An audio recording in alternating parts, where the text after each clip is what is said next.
আজকে বানাবো দই কাতলা। খুবই ঘরোয়া উপকরণ দিয়ে বানাবো আর খেতে হবে খুবই ভালো। তো প্রথমে মাছগুলোকে নুন হলুদ দিয়ে মাখিয়ে রেখেছি। কড়াই দিয়ে দেবো সাদা তেল। মাছগুলোকে ভালোভাবে কিন্তু এপিট ওপিট ভালোভাবে ভেজে নেবো, খুব বেশি করে ভাজার কিন্তু প্রয়োজন নেই। ওই একই কড়াইয়ের মধ্যে দিয়ে দেবো গোটা জিরে, শুকনো লঙ্কা, তেজপাতা আর পেঁয়াজ বাটা দিয়ে ভালোভাবে মশলাটাকে কষিয়ে নেব। একে একে দিয়ে দেবো আদা রসুনের পেস্ট আর অল্প একটু নুন দেবো যাতে মশলা তাড়াতাড়ি কষে যায়।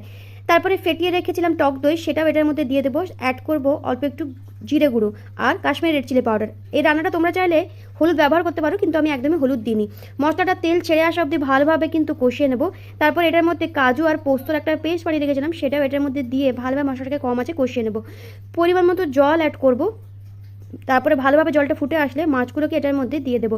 অ্যাড করব ঝালের জন্য কাঁচা লঙ্কা, ব্যাস। তারপর উপর থেকে দিয়ে দেবো গোলমরিচ গুঁড়ো আর গরম মশলা গুঁড়ো। ভালোভাবে মিশিয়ে নিলেই রেডি হয়ে যাবে দই কাতলা। গরম ভাতের সাথে খেতে কিন্তু অপূর্ব হয়। তোমরা